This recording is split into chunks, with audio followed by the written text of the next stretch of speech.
magacii dugsiga iyo macallimiinta marti sharafta waxaan u sheegayaa inay ku soo dhawaadaan midho dhalkii iyo ardaydii fasalada 8aad ee dugsiga gol khaatumo ee Sool ardaydan waa marihii macallimiinta 8 sanadood ay ku soo tabcayeen waa arday aanu ku faanayno ka rajaynayno mustaqbal wanaagsan haddii Ilaahay subxaanahu wa ta'aala uu idmo waalidiin iyo mas'uuliin iyo maamulayaal iyo macallimiinba waxaan idin soo bandhigaynaa midhaha iyaga aanu ku faanaynay maxsuulkii noo soo go'ay beertayadii wixii nooga soo go'ay waxyaalaha ay idin tusi doonaan haddii Ilaahay idmo gabayada geerarada majaajilooyinka casharada duruusta ku soo dhawaada والسلام عليكم ورحمة الله وبركاته. أبدأ باسمي وبسم الله الرحمن الرحيم. اسمي عائشة ديق يوسف من مدرسة جول خاتمه. بسم الله الرحمن الرحيم. الحمد لله ذي الطول والإحسان خالق الإنسان والجان علم الإنسان علمه البيان ثم الصلاة والسلام على أفصح الفصحاء وسيد البلقاء نبينا محمد وعلى آله وأصحابه الأتقياء من هبوا لنصرتهم والمؤيدين وصاروا بعد هداة المهتدين وقادوا العالم بالعلم والنور إلى كل النواحي المعمورة الجاهدين. أما بعد إخوة الإسلام هذه حفلتنا مع أخواتنا العزيزات. أما بعد فهذه كلمة أحببت أن ألقي وداع مدرستي تهنيئا للطلاب وتشجيعها لهم أن أودع من الناس القالين علينا من أجلهم عرفنا الصح من الغلط أكره مراسيم الوداع ولكن أنا على المنبر الوداع لحظات التشبيه بالصدق سوف يمضي بنا مركب للوداع في بداية كنا ندرس مدرستنا ونلتقي بهم ومع ذلك نشتاق لقاءهم لأنهم نورا وها أنا أودع اليوم لا لقاء إلا عقيبة الفراق وجعل الله ذخرا للوطن وقدوة للآخرين بذلتم جهدا لأجلنا سعيتم قدوة وعيشة لأجلنا لكن دون الجدوى ما كنا نحس ونشعر كل هذه التعب ذهب اليوم القرن وبقي القمر فالحمد لله بنعمته تتم الصالحات أكرم الموفق بالعهد الاجتماعي بالموعد اليوم أيها المعلمون المدارس المسحومية الصادقون أحسن الأقدار وخير الناس أيها التلميذ والمجتهدون الذين شغلوا وقتهم بالجهد والحياة وتركب الأنفس أيها التلميذ الذي أضاع آباهم وأمهاتهم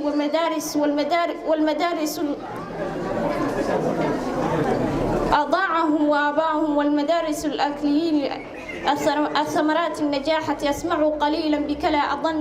أظن قليلا مفيدا لأن الرسول صلى الله عليه وسلم خير كلام أقل وأدل كما قال صلى الله عليه وسلم إذن أريد أن أتكلم اليوم الموعد التعليم والتربية أيها المولدين وأيها التلميذ اعلموا أن تعليم هي رأس الحياة والمفتح الدنيا والآخرة ويدل على ذلك قول تعالى اقرأ باسم ربك الذي خلق وهذا يدل أهمية التعليم ولذلك أيضا أو شكا الذي خلق الله سبحانه وتعالى أقل إذن بتفهم هناك أهمية التعليم اليوم أتعلم هي حياة والحياة هي تعلم اجتهدون وارفعون المستويات المدارس أخيرا الحمد لله سبحانه وتعالى ثم أشكر الوالدين والوالدين الذين اجتهدوا أولادهم بالأنفاق ولتعلم الحياة كلها ولذلك أشكر المعلمين المدارس المربيين لأن بتربية الحسنة أقول قول هذا وأصلي على النبي محمد وسلم تسليما كثيرا.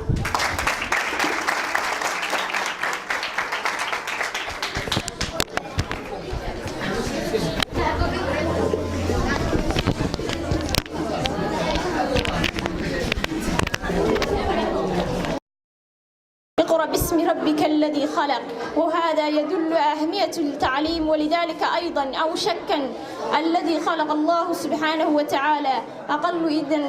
بتفهم هناك أهمية التعليم. اليوم أتعلم هي حياة، والحياة هي تعلم وهي تعلم. اجتهدون وارفعون المستويات المدارس. أخيرا الحمد لله سبحانه وتعالى، ثم أشكر الوالدين والوالدين الذين اجتهدوا أولادهم بالأنفاق ولتعلم الحياة كلها. ولذلك أشكر المعلمين المدارس المربيين لأن بتربية الحسنة. أقول قول هذا وأصلي على النبي محمد وسلم تسليما كثيرا.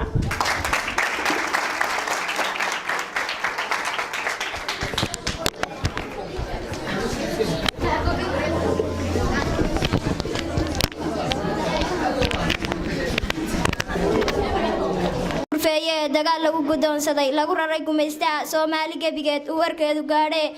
gobolada waqooyi iyo koonfur isu geysay gacmaha isu saartay gobonimo horseeday gol khaatmay gudoon wacan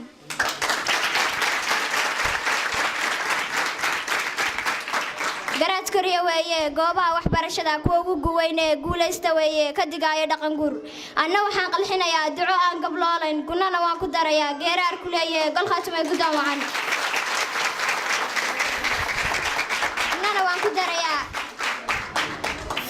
gunana waan ku darayaa geeraar ku leeyahay gol khaatmay gudoon wacan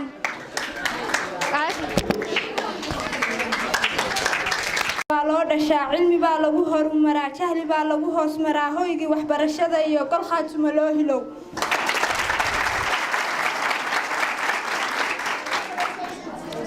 macallimiin hodana iyo daacadoo aan hagar lahayn iyo ardaydoo heegana is helay horumar bay tiigsadaan allow hamigooda iyo hankoodaba taabageli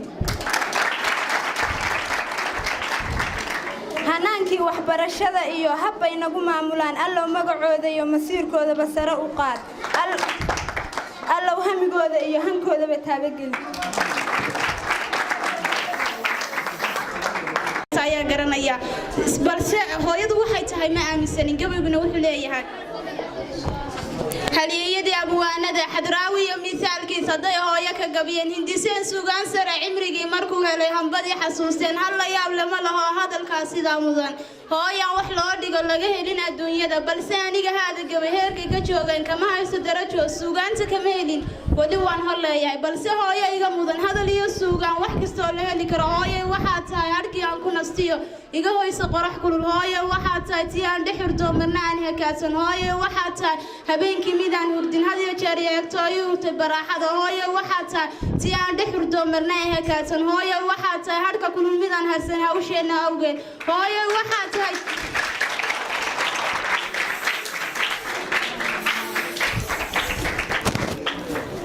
harta kulul midaan harsan hawsheena awgeed hooyo waxaa tahay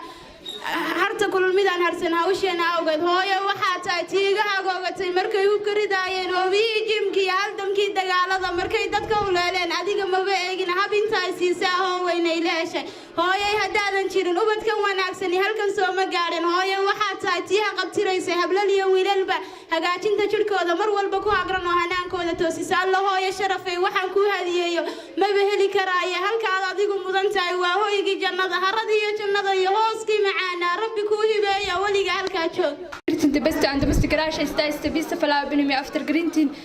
halka waxaan doonayaa ka soo jeedin nashida ku saabsan qalinjabinta iskuulka ee qaaliga ee qol khaatim birbina adult school فرحنا نجحنا تخرجنا شهادة فرحتنا معنا فرحنا نجحنا تخرجنا شهادة فرحتنا معنا الدنيا نجاح الدنيا فلاح العلم سلاح يرفعنا الدنيا نجاح الدنيا فلاح العلم سلاح يرفعنا الساعتي غني والفرحة حاجتنا بالصوت يهني ويعلي وتكمل فرحتنا تكمل فرحتنا فرحنا نجحنا تخرجنا شهادة فرحتنا معنا فرحنا نجحنا تخرجنا شهادة فرحتنا معنا الدنيا نجاح الدنيا فلاح العلم سلاح علم سلاح يرفعنا يا سيم الدنيا بعمون بأمان بأمان واحبابي هالليلة يجوري والله يسر الحال نجحنا تخرجنا شهادة فرحتنا معنا فرحنا نجحنا تخرجنا شهادة فرحتنا معنا الدنيا نجاح الدنيا فلاح العلم سلاح ويرفعنا الدنيا نجاح الدنيا فلاح العلم سلاح ويرفعنا الله ينفعنا ويبارك في علم مفيدا ينفع أمتنا وشاركنا ونردي بارينا فرحنا نجحنا تخرجنا شهادة فرحتنا معنا فرحنا نجحنا تخرجنا شهادة فرحتنا معنا الدنيا نجاح الدنيا فلاح العلم سلاح ويرفعنا حمدا وأشكر له شكرا وأسلم النبي وحبيبنا محمد صلوات ربي وسلام عليه أحييكم بتحية الإسلام تحية أهل الجنة ألا وهي السلام عليكم ورحمة الله وبركاته waxaan salaamayaa marka koowaad iyo marka labaadba macallimiinta iyo marti sharafta waalidiinta dhammaan dadka ka soo qayb galay xafladan qaayaha iyo qiimaha badan ay ku qalin bedelanayaan ama ka qalin jabinayaan ardayda dugsiga hoose dhexe ee Golqaatumo waxaan si gaar ah ugu mahadcelinayaa oon marnaba ilaawi doonin macallimiinta idin sharafta qisada qaayaha iyo qiimaha badnaa isoo baray nidaamka isoo baray waxbarashada isoo baray wax badan oo noqon iga saaray mugdiga ina iftiimiya adduunyadu waxay tahay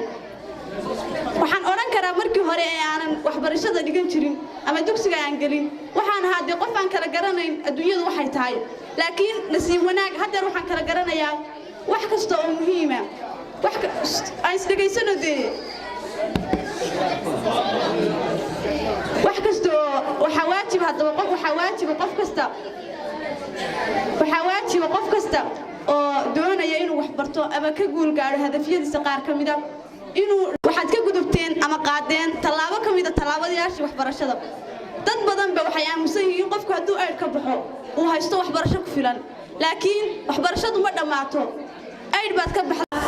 bisinka ku bilaabay shaydan baydada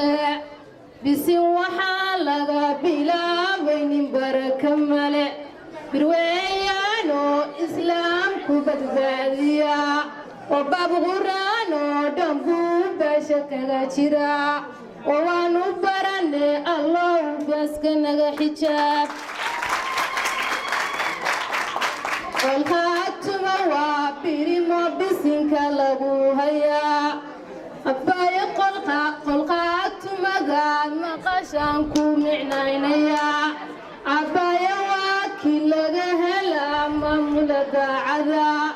abbaaya waa kii laga helaa macallimiin aqoon iyo tayo leh abbaaya waa kii laga helaa arday cilmi iyo aqoon leh dhawaaqa Golqaatumo markaa dhawaaqa Golqaatumo ayaa dhaman igala weyn oo waanu dhintaaye rabbiyow dhibkahay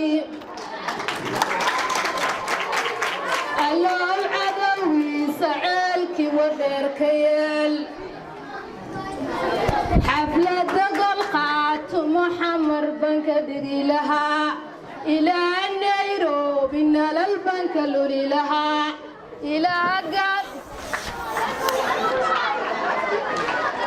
ilaa gaalka caayo geel baan ka qari lahaa ilaa boosaas baaq baan u diri lahaa ilaa buuhoodle baas baan ka ridi lahaa abbaye ma murqaanti mar labaad ma kugu ceshaa abbaye ma mushkuul abbaye ma murqaanti mar labaad ma kugu ceshaa abbaye ma mashquushay mar labaad ma kugu ceshaa mise kolkaa tahaye taageero wacan dhabanadaada goonkiyo mawjadaada sidaan kumaan ogeyne maxaa ku helo ku haabay aqoon bay qaada saaxiib nawaala aqoon baad kule aniga baa iska aqoona ka waran aqoon laan waa iftiin laan been baa lagu sheegay adama iftiinka waa kaa inoo baxaye aqoon laan waa iftiinaa badna leedahay ka waran anaga ka darana jecel wuxuu sheegna waxaan ku yiri maxaad oranay nama bila jahli adaaba jahliye orad lee dhacay baan ku yiri صاحب معه صاحب نحن baad nimaysaan ama sokor baad nimudayeen aqoon laan waa iftiin laan waa aqal yaa yariska guriga aaduu bilaaleeyahay taana ku sutana bayitreedi anaga ka daran saxna ku sheegay I am not half any chance so goodbye maalin waxa farasha ka bixiya anu saygu wareegay haduu iimaanaya bilsugaadu ya wali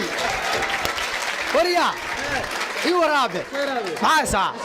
oo wax barashadii miyaayeen aabe barashadii macalinka soo leenay war afar la taga saac macalin baa islaynaysan aabe deha oo miyaan ku oran wax baro asaaga wad gaadhaysaa asaaga soo noolay war aabe heede ma gudafad baa jeeda ma jeedin wareede hoogaasiye ma islaanta soo yar marta ma islaanta ma soo marin ma soo marin wana ma igdarayaa sabarta wax barashadii meela barashadii soo noolay macalinka soo leenay war waxaan ka bixiyaa fiibaan ku siiyaa bugaag baan ku siiyaa dhar baan ku siiyaa faraaga daw kuuli baa dilay war master baa tahay war master ma yaabe war wax mugu sheegaa wax baro bari waxaan ku geenayaa iskoolkii caalimataane isoomar xaafadda taanti maqaayadu ma taqaanaa aan kugu imaado xaada xaafad iskee orod wuxuu reer u ahaan jiray dhoobi haday dhageyso halkayga dhageyso nin baa reer wuxuu ahaan jiray dhoobi dhoobiga waxa la yiraahdaa jaariyada oo kale ama qofka shaqaalaha baa la yiraahdaa oo markaa miyiga ka shaqeeya waayahay dabadeedna reerka uu shaqeeyo meel walba uu diri jireen meel walba qabay oran jireen meesha qabo war halka u orod markii hawli dishay buu maalintii dambe wuxuu yiri waa idin ka tagaya waxa lagu yiri hadii aad naga tagayso dadka waxaad ku tiraahdaa waa la dhaqaalayn jiray waa la xanaanayn jiray markaas wuxuu yiri dushayduba waa warrami dushayduba way warrami doontaa macnaha waxaan uga socdaa meeshan sida loo soo abaabulay sida ay u socoto ardaydu say u labisan tahay sida looga soo qayb galay dushiina warramaysa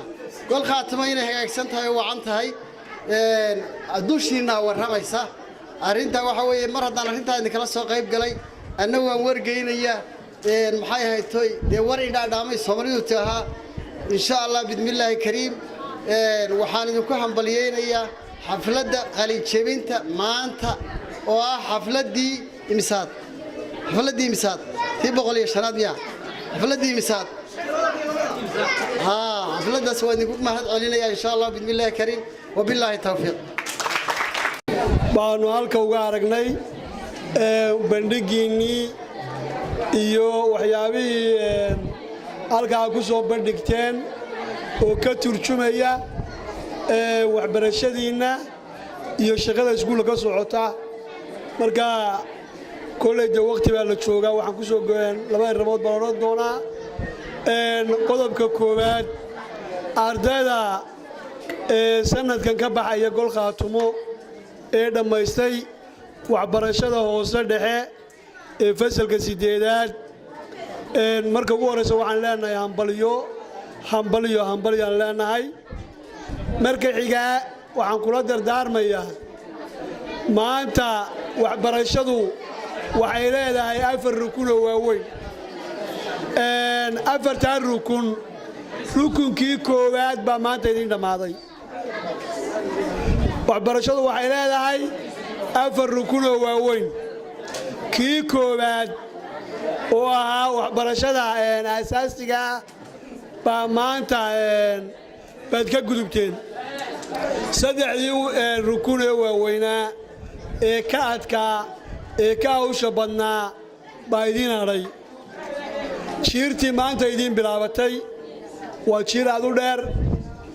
waxaa la rabaa inaad u guntataan oo u diyaar qayb qaadano xafladda quruxda badan iskuulka gol khaatimo ardayda qalin jabinaysa iyo macallimiintiisa iyo maamulkiisa waxaan leenahay hambalyo waa midhaad soo saarteen waxaanu nagu dhiirigelinaynaa annagana farxad noo ah inaanu nagala qayb qaadanno xafladdan quruxda badan aad iyo aad baad ugu mahadsantihiin sidoo kale waxaan u mahad celinayaa macallimiintii waalidiintii iyo intii ka qayb qaadatay xafladdan iyo waxa weeye intii soo qaybqaabisayba waxaan leenahay ilaahay ha inaga jaasa mariyo aad baad u mahadsantihiin waxaan sii raacinaya halkan waxaa gol khaatimo aan keenay oo ka baxay 9 qof oo midimka meesha fadhido macallimiintii wax soo bartay baa ina hareera fadhiya midna imikuu ku jiraadoo kal dambu insha allahu tacaala soo gudbayaa aniga daayira sagaalkaas qof baa ka baxay wax dhintay wax nool iyo wax dhoofayba alxamdulilah waxaan kaloo ka hadlayaa saddexdii baan u gudbayaa midi waa macallimiinta midna waa ardada midna waa waalidiinta waan soo gaabinayaa insha allah waxa weeye aan horaysiiyey macallimiinta abaalkooda ilaahay oo guday banu aadan ma gudayo waxaynu wada ognahay kulligeen inaynu dhinaahno waxba looma dhigo lacagun baa la gurtaa waa la soo celiyey kanaali way ciyaarayaan laakiin wixii wax dhigay qofkii macallin noqday baa garanaya dhibaatada macallimadu ay leedahay wax loo diro risq meel loo doonto oo askari iyo macallinimo ka adag ma jirto risq loo kallaho oo ka dhibaato badan macallinimo iyo askari risq loo kallaho ka dhibaato badan ma jiro waxaan leenahay macallimiintu waxa weeye maskaxdii banu aadamka adduunka ku nool gaal iyo muslimba kuwa muslimkiina way ka sii fiican yihiin waxaan leenahay macallimiinta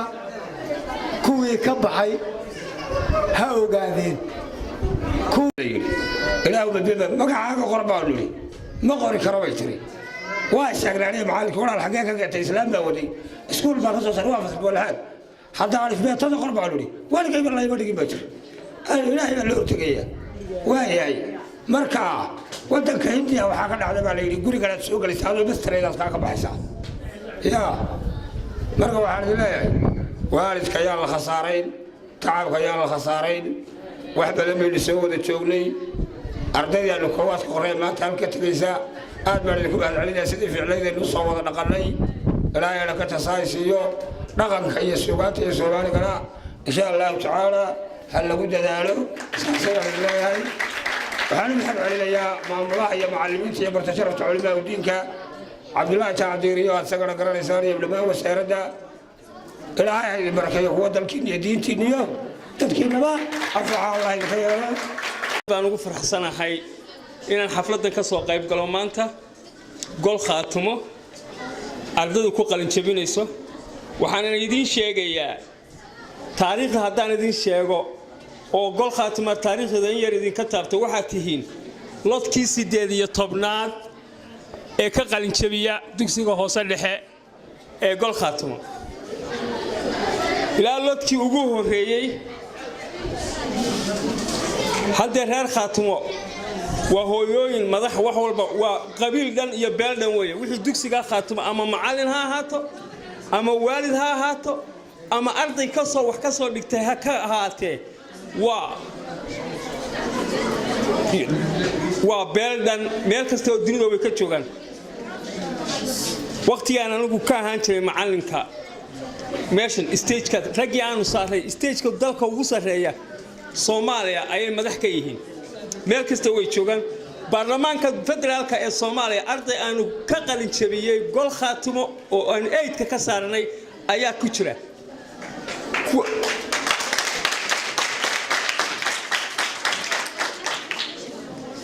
madaxda dalka Soomaaliya ama gobol maamuleedada dalkana waa ku wada jiraan meel kasta joogaan iskuulkani iskuul taariikh la weeye waxa aad marka uu qofku hawsha uu ku jiro ka dhex baxo ayuu garan karaa culayska meesha ka saarsan runtii macallimiinta halganka ku jirta ee aan qaar anigu waqtigii aan joognay waxa la wada dhigi jiray aanu joognay qaarna ay iga dambeeyaan hawsha ay ku jiraan ee ay ummadda u hayaan ilaahay baa ka abaal marin doona marka uu qofku hawl ku jiro uu ka baxo ayuu garan karaa usi qiyaasi karaa waan u garaabaa macallimiinta hawsha ku jirta juhdigay ku jiraan hawsha ay hayaan iyo dalka iyo dadka sida ay yihiin waalidiinta ku tacabaysa ilmahana ilaahay ka abaal mariyo waxaan idinkula dardaarmayaa waqtiga oo yar awgeed waxaan idinkula dardaarmayaa waxbarashada stage-ka ugu hooseeya ayaa stage-ka ugu adag stage-ka ugu hooseeya ee dugsiga hoose dhexe ayaa wuxuu yahay ka ugu adag haddii ummadi dugsigeeda hoose dhexe uu hagaago future-ka ummadaasi way hagaagtaa waddankan aynu joogno future-kiisii waa idinka arday fadlan waxbarashada ku dadaala ixtiraamka waalidka iyo macallinkana ku dadaala dardaarankaygu wayga intaa waxa aan xasuustaa oo aan halkan doonayaa inaynu uga faataxayno gol khaatumo annagoo macallimiinka in macallin ka mida shaqadii nagula jira oo macallin hadda dhintay inuu ku dhintay goobta dad badan reer khaatumo ah oo dhalin iyo arday iyo macallimiin iyo waalid ah oo halkan ka soo qayb galay ayaa dhintay ilaahay ha u naxariisto ummadda Soomaaliyeedna ilaahay ha u naxariisto idinkana waxaan idin rajaynayaa khayr iyo barwaaqo guul baan idin rajaynayaa insha Allah aad iyo aad u mahadsantiin ma jahansan yihiin dadka meesha isugu yimi dhammaan ardayda waxaan u sheegayaa aasaaska nolosha heer ummadeed waxa weeye waa dugsiga aad ka qalin jabinaysaan iyo wixii ka sii sarreeya anigu waxaan xusuustaa xilliyadayadii de haddeer ma aqaan saad noqon doontaane gobolkan wuxuu ahaan jiray gobolka ardaydu marka ay jaamacadaha u baasayso boqolkiiba 80 gobolkan sool bay ka baasi jireen gobollada kale oo dhan waa reebi jireen annagu markii xilligeedii waliba waxaa jirtay maruu dugsi dhexe kaliya ahaa oo dugsiga boodhanka ahaa iyo maruu secondary lahaaba cidda jaamacadda u baasta boqolkiiba 80 gobolkan ay ka baasi jirtay ha khasaarinina wixii tacliintii berigii hore jiri jirtay oo gobolkani lahaan jiray taasaan horta idinku waaninaya waayo haddaad eegto iminka ummadda ugu dhaqdhaqaaqa roon ama caalamka barofesorada ka jira gobolkan ay ka baxeen oo ugu badan sidaad ogtihiinba marka waxaan idinku boorinayaa in aydan tacliinta 8 sannadood iyo dheeraad baad soo dhigan qalin jabisay gol khaatumo tiradoodu waxay ahayd 120 arday runtii ardaydaasi waxay sameeyeen dadaal badan macallimiintooduna waxay u sameysay dadaal badan runtii waxaanu filaynaa oo aanu aad u rajaynaynaa inay kaalmaha xagga waxbarashada gobolka ay qaybta libaaxle ay ka qaataan iyo kaalmaha ugu horeeya intaba waanu filaynaa haddii lahaydno insha Allah hadalkii waa la dhameeyey wixii waana iyo wixii dardaarana ardaydan in badan baanu is hor joognay in badan baanu wax u sheegaynay in badan baanu wixii naga mudan ama ay nagu